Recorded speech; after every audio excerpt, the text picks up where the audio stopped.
Attention builder পৱন আগৰৱালা আপুনি নিজকে গুণ্ডা বুলি ভাবে নেকি গুৱাহাটীৰ একছত্ৰী সম্ৰাট নেকি আপুনি গুণ্ডাগিৰিৰ লাইসেন্স আপোনাক কোনে দিলে অসমীয়াৰ ওপৰত চলা অত্যাচাৰ বন্ধ কৰিবনে গুৱাহাটী মহানগৰীত এজন গুণ্ডা ওলাইছে গুণ্ডাজনৰ নাম বিল্ডাৰ পৱন আগৰৱালা নিজকে ভদ্ৰ সমাজৰ এজন ভদ্ৰ ব্যক্তি বুলি পৰিচয় দিয়া এইগৰাকী পৱন আগৰৱালাৰ আছে অভদ্ৰতাৰ ব্যাগুম কাহিনী বিল্ডাৰ পৱন আগৰৱালাক আপুনি কি বুলি দৰাচলতে দুহাই দিব তাক লৈ সন্দেহ উপজে সাধাৰণ খাটি খোৱা লোকৰ মাটি বলপূৰ্বকভাৱে দখল কৰা প্ৰাপ্যধন আদায় নিদিয়া বিতৰ্কিত দম্পতীক লগত লৈ হত্যাৰ ষড়যন্ত্ৰ চলোৱা আদি বিভিন্ন কামত এক্সপাৰ্ট বিল্ডাৰ পৱন আগৰৱালা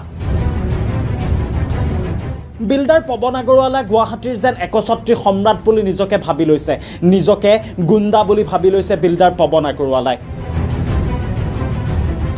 আজি হঠাৎ বিল্ডাৰ পৱন আগৰৱালাৰ প্ৰসংগ কিয় উত্থাপন কৰিলোঁ সেই সমগ্ৰ ঘটনা আপোনালোকক কম বিল্ডাৰ পৱন আগৰৱালাৰ বিৰুদ্ধে সমাজকৰ্মী ৰাজকুমাৰ বৈশ্যৰ অৱস্থান ধৰ্মঘটত বহা প্ৰায় ৫টা দিন অতিক্ৰম কৰিছে বিল্ডাৰ পৱন আগৰৱালাৰ বিৰুদ্ধে সমাজকৰ্মী ৰাজকুমাৰ বৈশ্যৰ অৱস্থান ধৰ্মঘটত বহা কালি ৪ৰ্থ দিন অতিক্ৰম কৰিছিল ৪টাকৈ দিন ধৰ্ণাৰ অতিক্ৰম কৰাৰ পিছতো চৰকাৰে কোনো গুৰুত্ব নিদিয়াৰ অভিযোগ উত্থাপন কৰিছে ৰাজকুমাৰ বৈশ্যই অতিক্ৰম কৰিলে আজি এতিয়ালৈকে কোনো ধৰণৰ চৰকাৰী প্ৰতিনিধি আমাৰ খবৰ কৰিবলৈ অহা নাই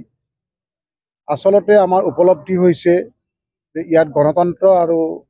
মানৱ অধিকাৰ এই দুইটা বস্তুই জীয়াই থকা নাই আৰু পৰৱৰ্তী পদক্ষেপ হিচাপে যেহেতু আজি এটা অন্যায় এই অন্যায়টো মোৰ ব্যক্তিগত পৰ্যায়ৰ অন্যায় হ'লেও মই কেনেকৈ মানি ল'ম মই এজন ৰাজহুৱা কৰ্মী সমাজকৰ্মী মই ৰাইজক কি ক'ম যে অন্যায়ৰ প্ৰতিবাদ কৰিব লাগে মই যদি নিজেই প্ৰতিবাদ নকৰোঁ ইয়াত গোটেই কাগজ পত্ৰবোৰ লিখাৰ কি অৰ্থ আছিল চুক্তি এখন কৰি বিল্ডাৰক ঘৰ দিয়া গৈছে বনাবলৈ বা বিভিন্ন ধৰণৰ ভাগ বতৰা কৰা গৈছে তাতে বিল্ডাৰৰ ভাগত কিমান হ'ব মোৰ ভাগত কিমান হ'ব মোৰ ভাগৰ বস্তুখিনি বিল্ডাৰে আত্মসাৎ কৰিছে থুলমূলভাৱে কথাখিনি সেইটোৱে মোক দিব লগা ২৫ লাখ টকা দিয়া নাই বিল্ডাৰে আৰু এতিয়া যোৱা ৩ বছৰে মই গোটেই কাম বন ক্ষতি কৰি মই ইয়াতে ৰাস্তাত পৰি থাকিব লগা হৈছে এতিয়া হয়তো অহা সময়খিনি আৰু মই দিল্লী ৰাজপথত পৰি থাকিম মই ইতিমধ্যে এম্বেচিবিলাকলৈ চিঠি দিছোঁ যে আমাৰ ইয়াতে অসমত হিউমেন ৰাইটছ নাই আৰু এই কথাটো মই সম্পূৰ্ণভাৱে উপলব্ধি কৰিছোঁ গতিকে এই লৈ মই দিল্লী ৰাজপথত বহিম আৰু প্ৰয়োজন হ'লে মই দিল্লীৰ পৰা ৰাষ্ট্ৰসংঘৰ সন্মুখত মই অৱস্থান কৰিম কিন্তু মই এই বিষয়টো কেতিয়াও কম্প্ৰমাইজ নকৰোঁ ৪ৰ্থ দিনা ৰাজকুমাৰ বৈশ্যৰ প্ৰতিবাদত সহযোগ কৰিলে অসম জাতীয় পৰিষদ আৰু তৃণমূল কংগ্ৰেছৰ অসমৰ নেতাকৰ্মীয়ে ৰাজকুমাৰ বৈশ্যৰ সমস্যাৰ সমাধান কৰিবলৈ তৃণমূল কংগ্ৰেছ অসমৰ সভাপতি ৰমেন বৰঠাকুৰে চৰকাৰৰ ওচৰত দাবী জনাইছে খিলঞ্জীয়াৰ ওপৰত অনা অসমীয়াৰ অত্যাচাৰ কোনো কাৰণতে সহ্য কৰা নহ'ব বুলি সকীয়াই দিয়ে চৰকাৰক নেতাগৰাকীয়ে হওক জিলা প্ৰশাসনেই হওক অসম চৰকাৰে হওক নীৰৱ হৈ থকা কাৰ্যটোত আমি কিন্তু অলপ আশ্চৰ্য প্ৰকাশ কৰিছোঁ আৰু মই তাত উদ্বেগ প্ৰকাশ কৰিছোঁ আৰু মই সেইকাৰণে যিটো চিভিল পাৰ্ট সংশ্লিষ্ট কৰ্তৃপক্ষক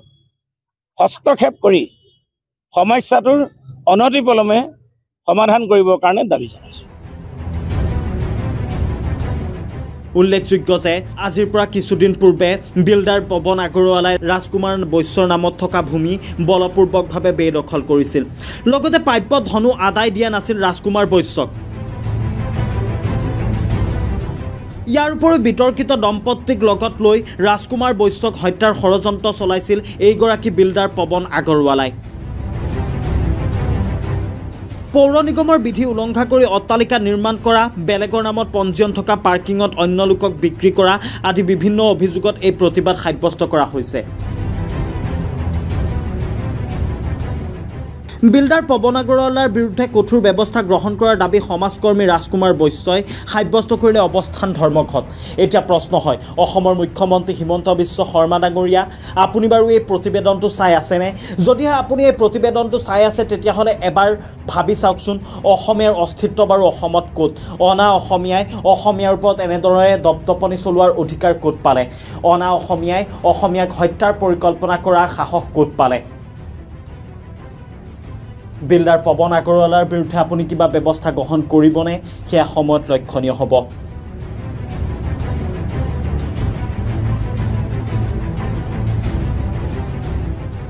bureau report, reporter any Guwahati.